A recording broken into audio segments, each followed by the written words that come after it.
여러분, 이런 경험 다들 한 번쯤은 있을 겁니다.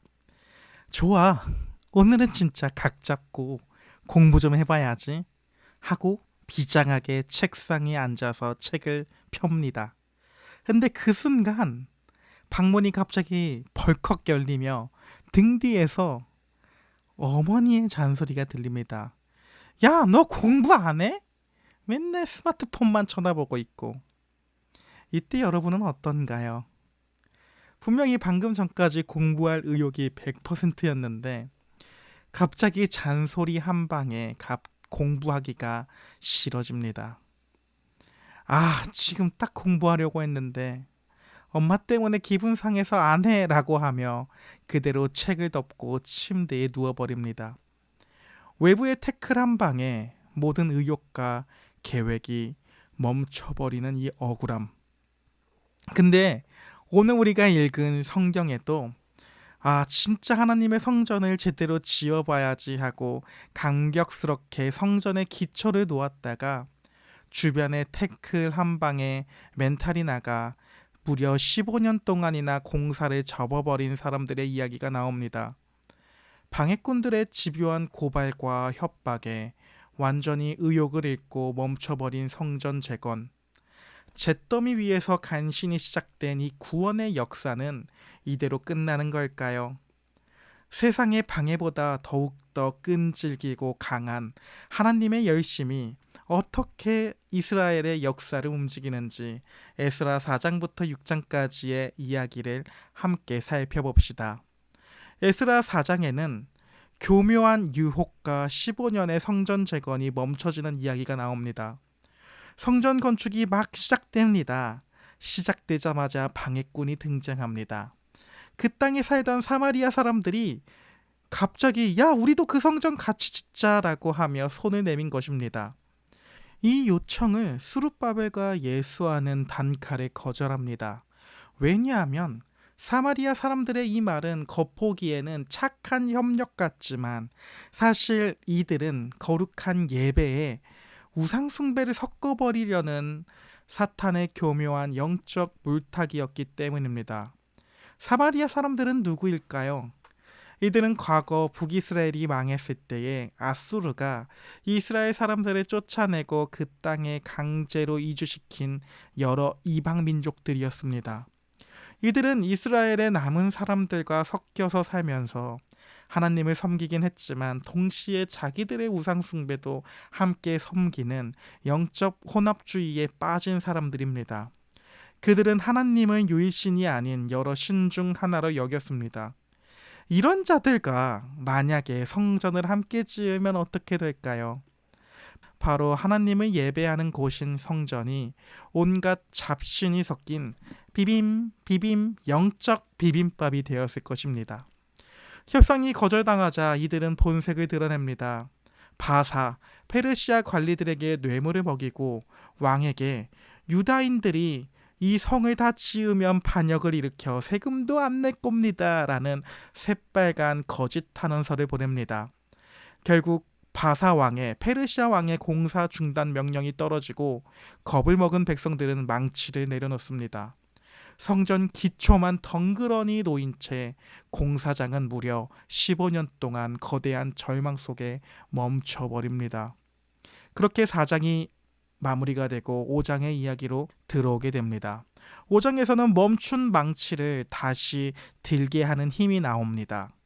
15년 동안 백성들은 아직 하나님의 때가 아닌가라고 하며 자기들 집 꾸미는 데만 정신이 팔려 있었습니다. 따라서 학개서 1장 4절은 다음처럼 말합니다. 이 성전이 황폐하였거늘 너희가 이때에 판벽한 집에 거주하는 것이 옳으냐라고 말입니다. 하나님은 공사가 멈춰버린 이스라엘에게 학개와 스가랴라는 두 명의 선지자를 보냅니다. 선지자들이 하나님의 말씀을 선포합니다. 따라서 이스라엘은 다시금 각성합니다. 영혼이 깨어납니다. 왕의 명령도 방해꾼들도 그대로였지만 그들에게 말씀이 심장에 꽂히자 그들은 다시 망치를 들고 공사를 시작합니다. 그러자 또다시 총독들이 찾아와 누가 이 공사를 허락했냐고 따져 묻습니다. 하지만 이번엔 다릅니다. 백성들은 쫄지 않고 당당하게 우리는 하늘의 하나님의 종이다! 라고 하며 옛날 고레스 왕의 조서를 찾아보라고 하며 맞섭니다. 이러한 소식이 바사의 다리오 왕에게 들어가며 5장의 이야기는 마무리가 됩니다. 이제 6장은 역전을 완성시키는 하나님의 섭리가 나타나게 됩니다. 다리오 왕이 옛날 기록을 뒤지라고 명령합니다. 그런데 그 조서가 엉뚱한 동네 앙메다 궁성, 전혀 생각하지도 못한 엉뚱한 동네에서 이 조서가 극적으로 발견됩니다. 조서에는 이스라엘의 주장대로 성전을 지으라는 명령과 함께 심지어 이 성전의 모든 공사 비용을 페르시아의 국가 보물고에서 전액 지원하라는 내용까지 적혀 있었습니다. 결국 다리오 왕은 방해꾼들에게 이스라엘 백성의 하나님을 위한 성전 공사를 방해하지 말고 필요한 모든 세금과 재물을 매일 끊임없이 지원하라는 명령을 내립니다. 원수들의 방해가 오히려 제국의 전폭적인 지원을 끌어내는 신의 한 수가 된 것입니다. 마침내 성전은 완공되었고 백성들은 큰 기쁨으로 봉헌식을 치르며 유월절을 지키게 됩니다. 그렇다면 이 성전 공사의 멈춤과 재개라고 하는 역전의 드라마 속에서 우리는 우리 왕 예수 그리스도를 어떻게 만날 수 있을까요? 첫째로 타협하지 않은 거룩한 본체이신 예수님의 모습을 우린 볼 수 있습니다. 스룹바벨이 사마리아인들의 도움을 거절한 것은 그가 꽉 막힌 꼰대라서 거절한 것이 아닙니다. 거룩한 것은 속된 것과 섞일 수 없기 때문에 사마리아인들의 도움을 거절합니다. 이 모습은 이 땅에 오신 예수님도 똑같으셨습니다. 사탄은 나에게 한 번만 절하면 세상의 영광을 쉽게 주겠다고 예수님을 향해 타협을 유도했지만 예수님은 단호히 거절하셨습니다. 그리고 심지어 성전 안에 장사하는 사람들을 보며 노끈으로 채찍을 만들어 그 사람들을 내쫓는 예수님의 모습을 보십시오. 예수님은 단호히 거절합니다. 예수님은 세상의 영광과 섞여 쉽게 왕이 되는 길을 버리시고 오직 하나님의 거룩한 뜻을 따라 고난의 십자가를 지심으로 우리를 위한 온전한 성전을 세우셨습니다. 둘째로 멈춘 인생을 다시 뛰게 하는 생명의 말씀이신 예수님입니다. 15년 동안 멈췄던 성전 공사가 다시 시작된 원인은 무엇이었나요? 유일한 이유와 원인은 바로 하나님의 말씀이 임했기 때문입니다. 우리 인생도 엄마의 잔소리 같은 작은 태클이나 세상의 거대한 벽 앞에 멈춰버릴 때가 있습니다. 그때 우리를 다시 일으켜 세울 수 있는 것은 우리의 의지와 우리의 결심이 아니라 말씀 그 자체이신 예수 그리스도의 복음입니다. 예수님이 죽어 멈춰있던 나사로를 말씀으로 깨우셨듯이 복음의 말씀이 우리 안에 들어올 때에 무너진 우리 인생은 다시 지어질 수 있고 그렇게 우리의 인생이 하나님의 섭리라고 하는 시간 가운데에 흘러가게 될 것입니다. 그리고 우린 그것을 기쁨으로 살아갈 수 있을 것입니다. 세 번째로 사탄의 공격을 승리의 도구로 바꾸신 예수님입니다. 대적들이 보낸 거짓 고발 편지는 오히려 성전 공사를 완벽하게 바사라고 하는 국가의 지원을 받게 만드는 축복의 통로가 되었습니다. 하나님의 이 놀라운 역전은 십자가를 통해 가장 극명하게 나타납니다. 사탄은 예수님을 십자가에 못 박아 죽임으로써 하나님의 구원 계획을 완전히 올스톱 시키려고 했습니다.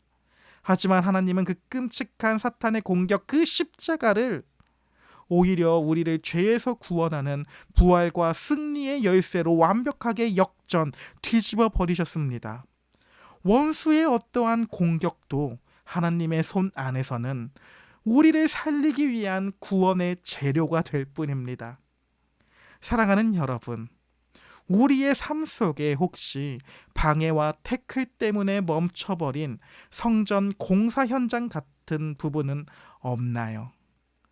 아이씨 도와주지는 못할 망정 회방만 놓네 라며 환경 탓, 남 탓을 하며 우리 신앙의 성장을 스스로 멈춰버리고 있지는 않을까요?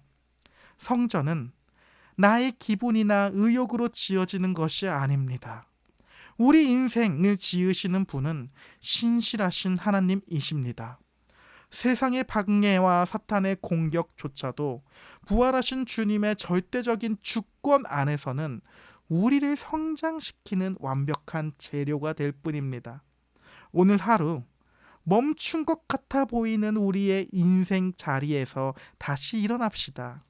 우리 인생의 참된 기초이자 또 완공자 되시는 예수 그리스도를 바라보며 우리를 살리는 하나님의 말씀을 읽고 들으며 다시 믿음의 망치를 힘차게 두드리는 우리 모두가 될 수 있기를 예수님의 이름으로 기도합니다.